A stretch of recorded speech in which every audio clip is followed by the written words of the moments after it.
Okay, after posting a few days ago my video on my odd little M95 Austrian carbine, I've had several people comment on different things there about it. And yes, this particular example is unusual. Okay, now the story behind this. These guns, the majority of them that were imported recently are not the same as original examples, and some of them were brought back after World War I. Okay. Back in the 70s, I had several examples that are quite different. You know, I don't have them anymore, but the markings and that on them and that were more original than these guns that were recycled and kept in reserves until the 80s. Okay. So when I purchased this gun, it was from the gun broker on an online auction, and it was from an individual getting rid of an older collection. So none of the guns in there were post 1986 to have import marks. This guy built a specialized collection, and he had one gun that with the unit markings, he had pictures of the fortifications and this. It was some, he did a lot of detail. He was really into it. Okay, you don't see that anymore. And he said that this was a police issue firearm in his description when I bought this. So that's how I got the idea that this is police issued. Now, some people have said that they will be marked. Okay. I don't know what the mark is or what it looks like. I'm just going by what I was told by the previous owner of this weapon in his description. Now, several things have come up. The fact it doesn't have a serial number. I have one that's mismatched, meaning that barrel was taken off another gun and placed on a receiver, and this one doesn't. So it brings into question several things. Now, post-war, World War I, all of Europe was in a shambles. And a lot of guns were probably reworked, re-arsenaled. Governments were changing, you know, militaries, police forces. So to sort it all out, probably, and there was somebody that did mention that this has been re-arsenaled. This gun's re-blued, in nice shape. It was probably reworked post-World War I, okay, and placed in some sort of armory, or who used it or what they used it for, I don't know. But one thing that is that red stripe there on the stock. Usually when rifles that were the same but of two different calibers, they were marked somehow. And I believe when you put this in a rack and you would look at it, you'd know the red one was an 8x50, not an 8x56. So this thing could have stayed in service past World War II or wherever it was in an armory. Okay? Now, some people said, well, it's been rebarreled. That's probably true. That's probably why there isn't a serial number on it. But someone said if it's been rebarreled, it's impossible for it to be an 8x50. Okay? Now, and I ain't going to get nasty about this. I purchased this gun because the individual said it had a mint bore, which it does. And when I examined this weapon and checked the rifling, the groove diameter, chamber casting, this gun is in mint condition and to the accepted factory specifications of an 8x50mm. But to prove to everyone, and I mean I examined this gun closely, so I know what caliber it is. But you know what? Let's do something to prove that point right here and now, that even anyone who on YouTube will understand. First off, we're going to use one of these single shot mag adapters that this guy came out with them a few years ago. And he sent me each different type. He started off with the Carcano, but he made all of the Mannlicher style rifles. The French guns, the Italians, and I forget what else there was. There was another one. But basically, we'll zoom in here.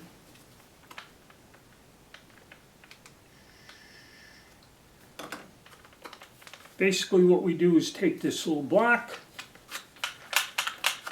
shove it down in there until it locks into place. Alright, a lot of this stuff is becoming difficult for me, but you shove it down in there until it locks in place. Okay, and I have two cartridges, an 8x50, okay, an original, and an 8x56. Now, even though it was rebarreled and rechambered, you know, maybe they did it post World War I, it wasn't until the 30s, with 36, 38, they started reaming out the chambers to this caliber. So how will we check? And the reason we like using this little plug too is you don't harm the extractor. You drop the cartridge below and okay, 8x50 goes in there without a hitch. But you say it will also fit in an 8x56. 8x56. It does not close on an 8x56. So, and it jams in there also. Okay, I got it out. So, this is an 8x50 rifle. And like I said, irregardless of what we seen there, I specifically bought this weapon to have a mint 8x50 rifle or carbine to develop ammunition with. Not a worn out one, not one from Royal Tiger that'll accept, you know, that has no dimensions or nothing. One that I know is correct and can be used as a basis. That was the purpose of owning this gun, that's why I kept it. Alright, so now we got over the caliber thing. What I'm going to do is disassemble this gun. I'm going to disassemble it and we'll look at, see if there's any markings on the barrel and that. And also this handguard, you know, the issue that this sight does not quite stand up straight, okay? I believe this handguard was modified. You can see, you know, where it's been cut down from something else and placed on there. And also someone told me that the K on the receiver is a Steyr Austrian acceptance stamp and the R on the trigger guard is a Budapest acceptance stamp, for that was made in another factory. So it's starting to look like this gun probably had a bad barrel, had a replacement barrel put on, and was rebuilt from parts, re-arsenaled. Probably it could be by the Austrian government, it could be by another government. Okay, these things were all over the place in World War I. And also, arms were also given as war reparation payments. These things were used in Poland. These things were used in Czechoslovakia and God knows where. Okay, these straight pull rifles were given away as war reparations. So that can be the story here. So let me get this apart and I'll see if there's any markings on the barrel that are hidden underneath it. Okay, upon disassembly, the barrel is devoid of all markings other than that there. 509 in it all. Other than that, it's 100% clean. This particular firearm probably has been refinished, okay, and is the nicest example that I have of any of my M95s. Okay, that's true. And for the sight, looking at the sight, if you see where the rear of it, where it pivots, looks kind of rough. I checked the other rifle and it appears they file that down a little. The pin's protruding a bit. So this was probably reworked and they forgot to do the little final touch of filing that sight down, and the gun probably was kept in service because of the reserves or leftover ammo, and just nobody ever fooled with it. It probably sat somewhere and was never used all these years. Alright, so in conclusion, this interesting little piece here. First, we establish it still is in the 8x50mm. And the reason it probably was rebarreled in that, like I said, it was probably done early on when that was still the standard caliber for these things. And it has been arsenal reconditioned, okay? Probably with a replacement barrel and that. And it's in nice condition, was put in service. The little marking on the stock means it sat in a rack somewhere. Who used it, where it went, where it was repurposed to, or where it's been over the past 100 years, who knows. The rear sight, it appears that this wasn't filed in. They must have had a way of taking the sights, filing them, and they had apparatus to gauge the sights. That tells me that this is probably a replacement sight. Either the sight on here was broken or something, which could have been, and then replaced by a collector or something over the years. And the fact that this guy collected guns means he probably accumulated parts and stuff for them. And this thing looks pretty brand new. But I don't think they would have set this out.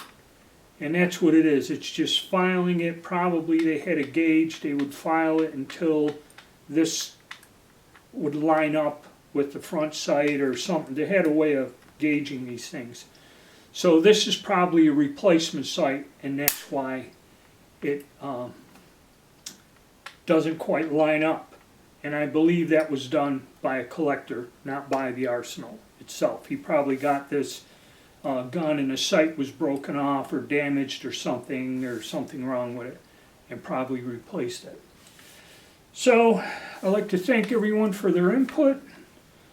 Made a little video discussing this in more detail, and now I'm going to move on by going and taking out my M95/32s, 30 something, or 28s, whatever the designation is, of all the ones that have been converted to the 8x56.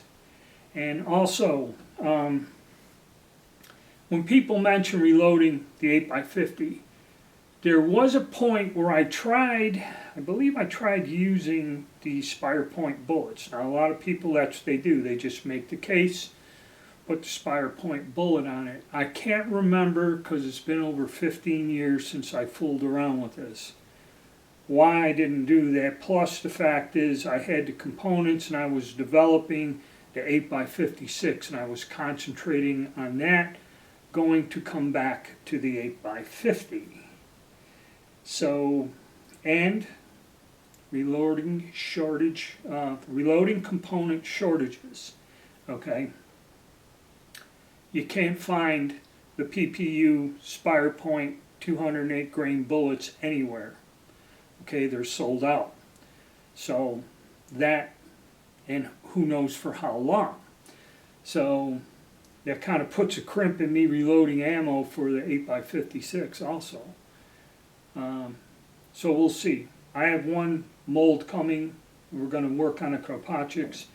I may or may not, depending on how things look financially, try to get another bullet mold to make a cast bullet to replicate this 8x50.